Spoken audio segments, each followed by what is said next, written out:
Shalom sahabat setia Maturia Ministry.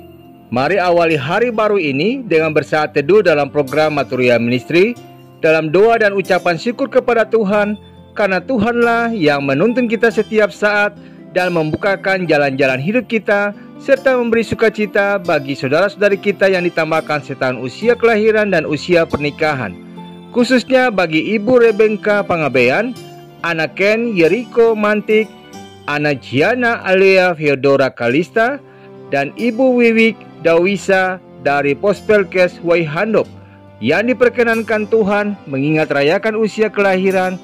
Kiranya anugerah rahmat Kristus memberkati dan menyempurnakan sukacitanya dengan kesehatan, kekuatan, dan hikmat Allah dalam menapaki hari-hari hidup ke depan.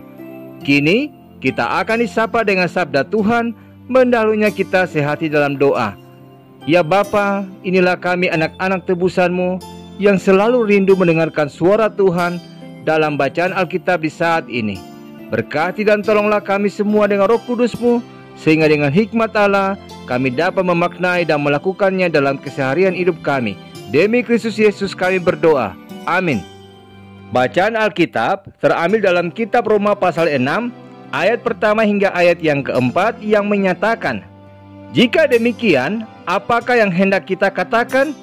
Bolehkah kita bertekun dalam dosa supaya semakin bertambah kasih karunia itu? Sekali-kali tidak. Bukankah kita telah mati bagi dosa? Bagaimanakah kita masih dapat hidup di dalamnya? Atau tidak tahukah kamu bahwa kita semua yang telah dibaptis dalam Kristus telah dibaptis dalam kematiannya? Dengan demikian kita telah dikuburkan bersama-sama dengan Dia oleh baptisan dalam kematian, supaya sama seperti Kristus telah dibangkitkan dari antara orang mati oleh kemuliaan Bapa, demikian juga kita akan hidup dalam hidup yang baru. Demikianlah sabda Tuhan. Saudaraku, apakah Anda pernah mendengar nama ikan kandiru atau yang dikenal dengan sebutan kanero? Ikan air tawar dengan nama latin Vandelia cirrhosa yang biasa ditemukan di sungai Amazon ini lebih ditakuti daripada piranha.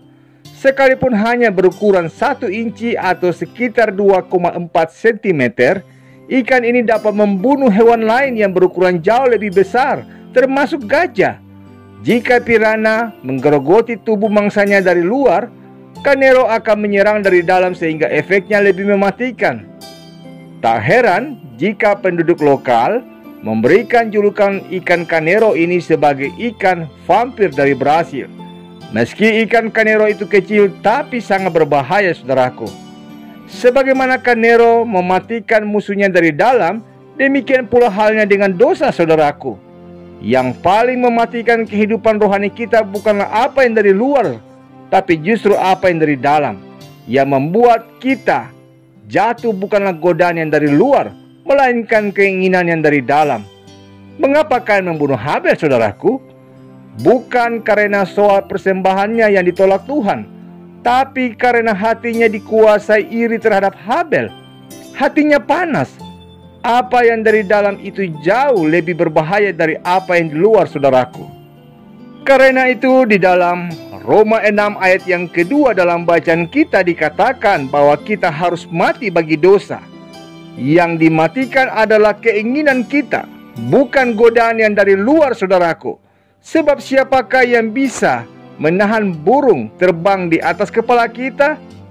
Yang bisa kita lakukan adalah menjaga supaya burung itu tidak bersarang di atas kepala kita. Dosa juga seperti itu, saudaraku.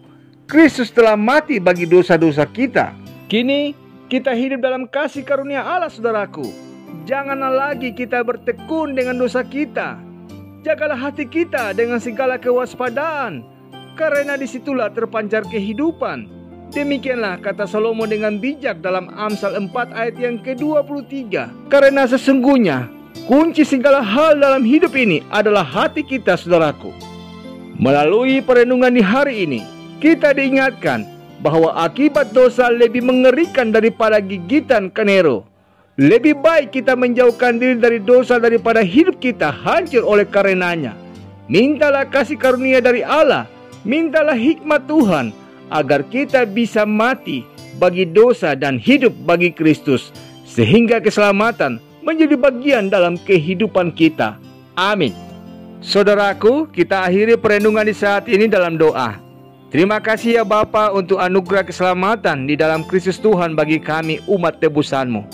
Tolonglah kami dengan hikmat-Mu, sehingga dengan tuntunan Roh Kudus-Mu setiap kami dimampukan menjaga hati kami dengan tidak lagi bertekun di dalam dosa. Berkatilah kami di sepanjang hari ini dalam setiap karya kerja layan kami. Dalam kasih Kristus kami berdoa kepada Bapa di sorga. Amin. Selamat pagi saudaraku, ingatlah, jangan bertekun dalam dosa, sebab itu hanya akan membawa kita kepada maut. Selamat beraktivitas, tetap menjaga protokol kesehatan. Tuhan Yesus memberkati.